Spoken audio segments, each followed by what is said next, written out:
I'm Gilda Radner. And, okay, now.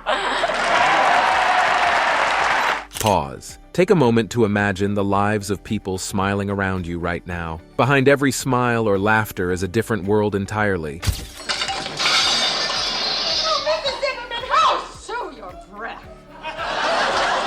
Such is the life of Gilda Radner, a beacon of comedy, who tragically died at age 42. And here comes my husband.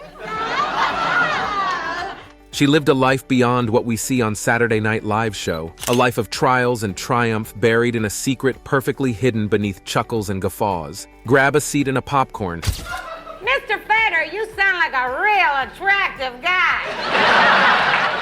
As we draw back the curtains on the life and secrets of Gilda Radner. If you're ready, let's talk about Gilda's life before fame.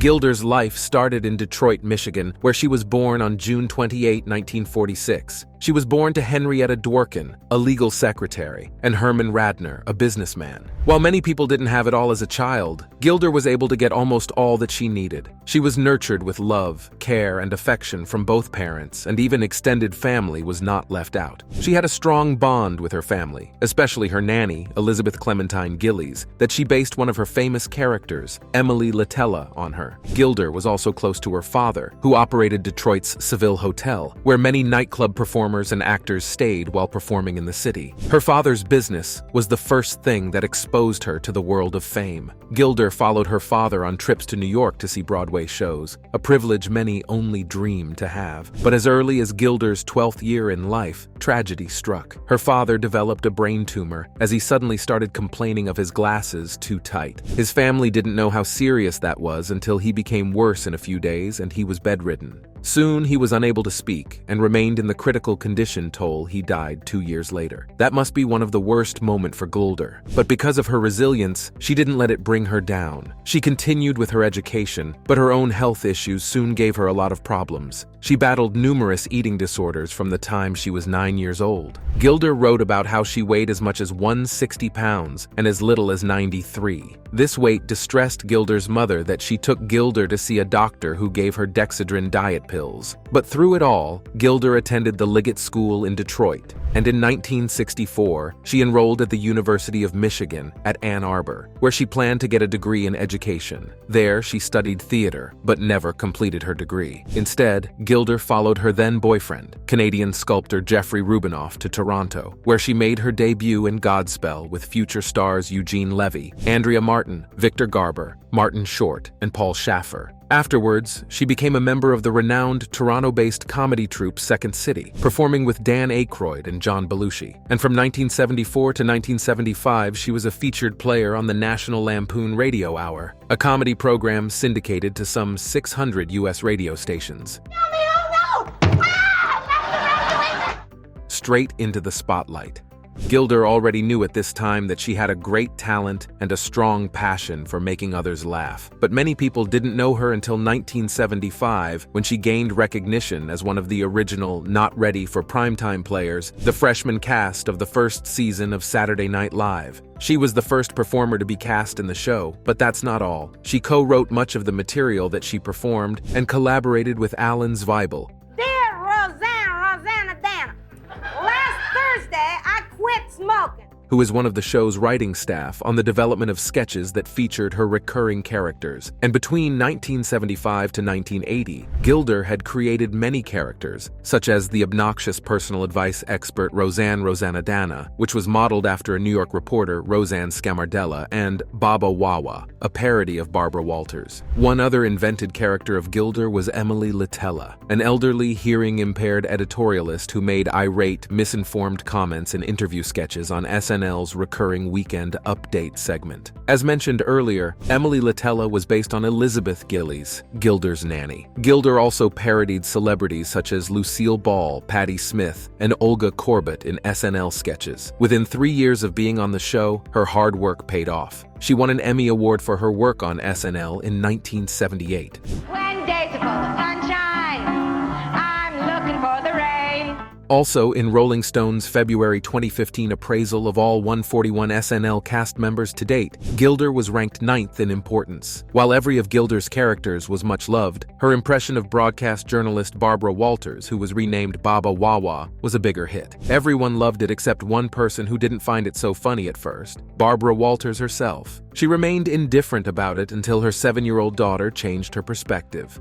Now, I realize that the eagle is the symbol for the United States of America. She walked into her daughter's room one night and saw her watching Baba Wawa. She then sat down with her daughter and enjoyed the show for the first time. Walter already made history by becoming the first female co-host of a U.S. news program, NBC's Today Show, before Gilder brought out The Impression, which poked fun at Walter's mild speech impediment. But later, she would come to appreciate Baba Wawa. In 1979, the new president and CEO of NBC, Fred Silverman, offered Gilder her own primetime variety show, but she turned down the offer. That same year, she was a host of the Music for UNICEF concert at the United Nations General Assembly. Gilder also gave the commencement address, in character as Rosanna Dana, to the 1917 graduating class at the Columbia School of Journalism. At this time, Gilder was already getting approached by a lot of fans, which allegedly got her angry at times. And when she didn't get approached, she also reportedly became upset. Gilder's presence on the SNL show was a combination of creativity and humor, and the fact that she could blend outrageous with relatable, humor with kindness, and appreciation with mimicry made her truly outstanding. She breathed life into each character, infusing them with depth and vibrancy, cracking every rib. But as much as Gilder looked very happy on the TV screen, she was held in the chokehold of her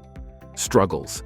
It is true that if we don't laugh, we cry. In our everyday lives, we are confronted by the ever-changing present, uncertainties, disintegration of our beliefs, and so many unanswered questions. We are always faced with making a choice if either laughing or crying. What Gilder believed was that there's humor in everything. We just have to look to find it. She embodied this mindset and lived with it. As one of the original Saturday Night Live cast members, Gilder tackled her personal struggles with humor. While everything seemed to go well for Gilder, she was soon hit with another sad news, and this time, it was about her. She was diagnosed with ovarian cancer, and we all know what cancer does to its victims. At the news of this diagnosis, Gilder's audiences were devastated. Through her empathetic performances and manner, Gilder built up social capital. Her experience turned society's attention to the issue of misdiagnosis for female patients and the dismissal of women by healthcare professionals. Gilder didn't shy from her power as a cultural figure and continued to make appearances to build publicity, including her book tour toward the end of her life.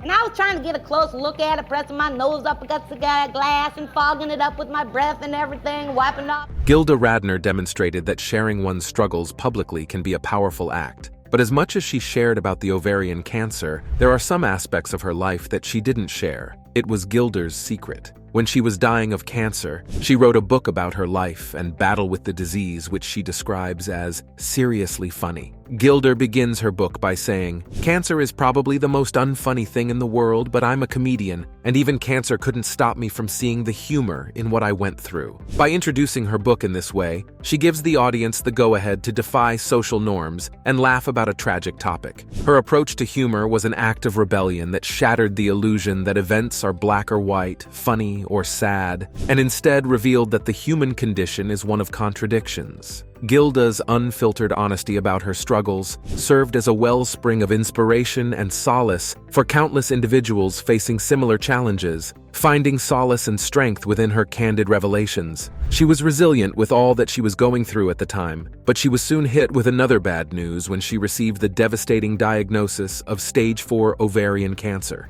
This battle for life became extremely challenging for her, a challenge that extended beyond her career. But we must commend Get unrivaled courage as she carried on with her trademark humor, refusing to let go of herself. In her trials and troubles, she stayed strong and transformed her personal struggles into a source of empowerment, inspiring generations to embrace life's challenges with humor and resilience. Get's attitude towards her diagnosis serves as a reminder that we can still be happy even when life throws lime at us. She went through different types of treatment, including chemotherapy, but the cancer was not ready to leave her. She embraced her role as a beacon of hope and became an ardent advocate for cancer awareness. Using her influential platform, Gilda dedicated herself and her time to teaching others about the nature of cancer. At the time of her diagnosis, cancer was not given the type of treatment and approach that it gets today. Not so much was known about this disease, which makes Gilda's advocacy transcend the realm of the influential to everyone who faced similar challenges. This courage that she showed proved that even while fighting for her life, Gilda still continued to impact countless lives. Sadly, Gilda Radner died at age 42, and now her secrets come to light. A lot of customers complain about hair in their burgers. Now it's time for today's subscriber pick. No matter how open a human is, there are aspects of their lives they may never share. For Gilda, she was very much open about her ovarian cancer after her diagnosis, which gave a lot of people hope for a better way to deal and cope with the disease they carry. Unfortunately, Gilda died at age 42, but after her death, more details about her life, which we never got to see, was brought to light. Gilda struggled to keep her beautiful life, but unfortunately she died at age 42, and now her secrets have come to light. Stay tuned as we talk about She makes me very, very, very, very, very, very sick. Secrets of Gilda Radner. The aspects of Radner that many people don't know about involves her eating disorder fed by society's expectations of Radner as a famous woman. Normally, there's what society expects of an individual, and being a woman means taking things up a notch. Gilda was a celebrity, which means more expectation for her. The drugs she took as a child have their dangers, but as at the age of 10 when she was taking these drugs, Ash never knew about the dangers. Unlike how she shared about her ovarian cancer, she never shared about their eating disorder, neither did she tackle it with her characteristic humor. Eating disorders are terrifying and destructive, but it didn't seem like anything Gilda wanted to laugh about. Her second secret that came to life was her coping mechanism. Gilda used comedy to cover up her pains, as she mentioned that she chose to laugh instead of cry. She struggled at different points in life, a crazy form of struggle that would definitely make anyone sad and cry, but through it all, Gilda smiled and also made so many people smile. As she performed on the TV, she most likely forgot about her problems, and at the same time made many people forget about their problems. She sure made the bravest move in her final year with us.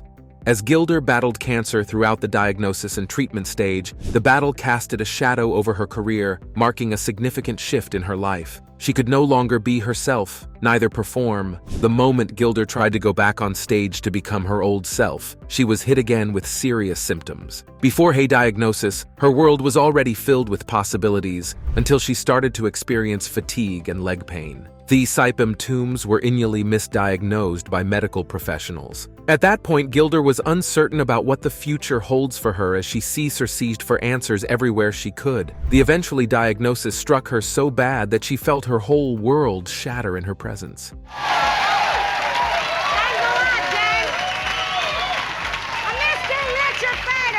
What made Gilda's case so worse and painful is the fact that during that time, ovarian cancer was not as thoroughly understood as it is today, intensifying the daunting nature of the journey that lay ahead. Gilda underwent surgery and embarked on a grueling treatment regimen that encompassed chemotherapy and radiation. These necessary treatments took a toll on her physical and emotional well-being, demanding not only her health, but also her strength and spirit. Nevertheless, during these times, she showed her resilience once again and channeled her energy to finding humor in what was supposed to bring her down to dust. He found a way to lift her spirit and also lift the spirit of everyone who cared to know if her story. Her final moments was more of time with the media, who were too interested in Gilda's health. The media's insatiable curiosity often breached the boundaries of privacy and sensitivity. One particularly distressing moment occurred when a headline declared her to be in a life-or-death struggle. It was truly a sensationalized and invasive portrayal of her condition.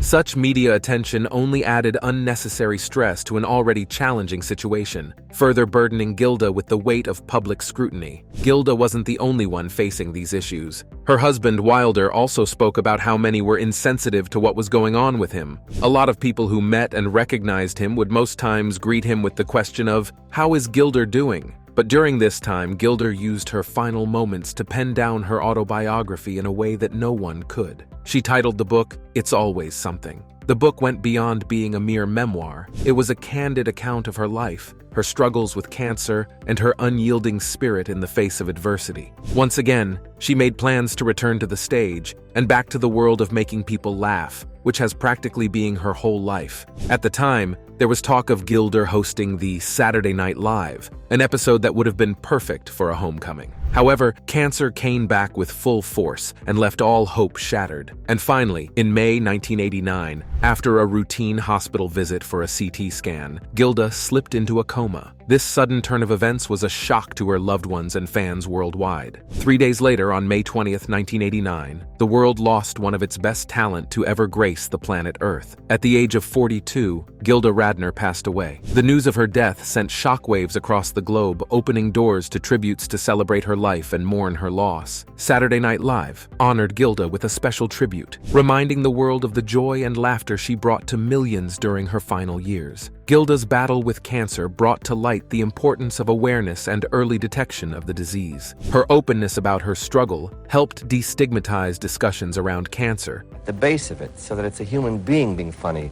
I'm not a comedian, I'm a comic actor. Particularly ovarian cancer, which often goes unnoticed until it's too late. The legacy. Gilda's husband, Gene Wilder, was deeply affected by her battle and loss. But instead of mourning for long, he did what he believed Gilda would love. He became a vocal advocate for cancer awareness and research. He played an instrumental role in establishing the Gilda Radner Hereditary Cancer Program at Cedars-Sinai Medical Center and the Gilda Radner Ovarian Detection Center, both aimed at early detection and research. These initiatives are part of Gilda's enduring legacy, extending her impact beyond the realm of comedy and into the critical field of cancer awareness and support. He testified before a congressional committee that Gilda's condition had been misdiagnosed and that if doctors had inquired more deeply into her family background, they would have learned that her grandmother, aunt, and cousin all died of ovarian cancer, and therefore they might have attacked the disease earlier. Sadly, Gilda's death helped raise awareness of early detection of ovarian cancer and the connection to familial epidemiology. The media attention in the 2 years after Gilda Radner's death led to registry of 450 families with familial ovarian cancer at the Familial Ovarian Cancer Registry, a research database registry at Roswell Park Comprehensive Cancer Center in Buffalo, New York. The registry was renamed the Gilda Radner Familial Ovarian Cancer Registry in 1990 and renamed the Familial Ovarian Cancer Registry in 2013. In 1996, Wilder and registry founder Stephen Paving, one of Gilda's medical consultants, published Gilda's Disease, sharing personal experiences and a medical perspective on ovarian cancer. In 1991, Gilda's Club, a network of affiliated clubhouses where people living with cancer, their friends and families, can meet to learn how to live with cancer, was founded by Joanna Bull, Gilda's cancer psychotherapist, along with Gilda's widower, Gene Wilder, who is also reportedly a cancer survivor, and broadcaster Joel Siegel, who later died after a long battle with cancer. Also, many Gilda's clubs have opened across the United States and in Canada. In July 2009, Gilda's Club Worldwide merged with the Wellness Community, another established cancer support organization. I don't think anyone really understands the loneliness of cancer like someone who has it. To become the Cancer Support Community. As of 2012, more than 20 local affiliates of Gilda's Club were active. Although some local affiliates of Gilda's Club and the Wellness Community have retained their names, many affiliates have adopted the name Cancer Support Community following the merger. And lastly, in 2002, ABC dedicated a 3-hour block of programming to Gilda. The evening kicked off with a 1-hour special. Now, I realize that the eagle is the symbol for the United States of America. Gilda Radner's Greatest Moments. Hosted by Saturday Night Live alumnus Molly Shannon, the special featured highlights from her career and appearances by friends and co-stars Victor Garber, Kermit the Frog, Eugene Levy, Steve Martin, Paul Schaffer, Lily Tomlin, and Barbara Walters. It was followed by a television movie about her life, Gilda Radner. It's Always Something, starring Jamie Gertz as Gilda herself. Paving way for women in comedy. Gilda was a force to reckon with. She was revolutionary in so many ways, and yes, she paved way for women in comedy. At a time, there was a question of whether women can be funny. Gilda Radner pulled laughter out of her audiences and resolutely answered, yes. She believed that a woman can do anything she wants to do in any field. She believed that if anyone could go against obstacles and overcome them, they would do well anywhere they are. She killed the SNL show numerous times and would have continued to kill it if she had the time and chance. movements. For much of Gilda Radner's career, second-wave feminism, a movement characterized by its rejection of gender norms, hummed around her. But Gilda found solace in traditional gender roles. She loved working on Saturday Night Live, but she also doted on her future husband, Gene Wilder. Radner wrote in her memoir, "It's always something. My new career became getting Wilder to marry me." Her feminine qualities, specifically her empathy, gave her cultural power, and her comfort in roles both traditionally understood to be feminine and roles traditionally understood to be masculine marks her as a third-wave feminist before the term existed. What Gilda did and believed paved way for many women who have gone into comedy today. Off-screen, Gilda exuded the same charm and wit as her beloved characters. Her SNL colleagues, such as Bill Murray, Dan Aykroyd, and John Belushi, recognized her not only as a fellow cast member, but as a trailblazer in her own right. As one of the few women in a male-dominated field, she held her own with undeniable talent and an unyielding spirit.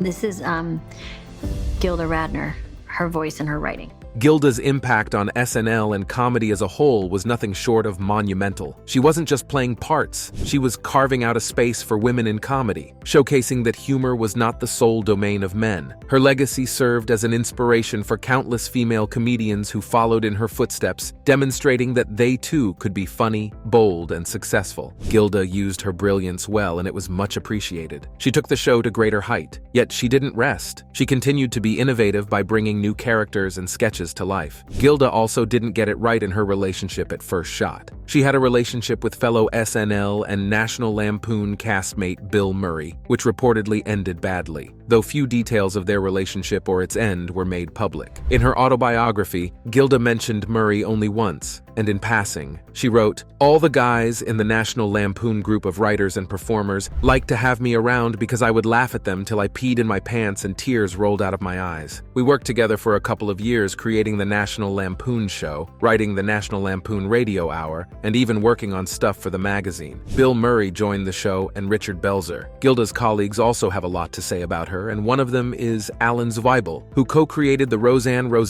character and co-wrote Roseanne's dialogue. He said Gilda was one of only 3 original SNL cast members who stayed away from cocaine, chastised him for abusing it. We can all agree that Gilda lived one great life. Thanks for watching. See you in the next video.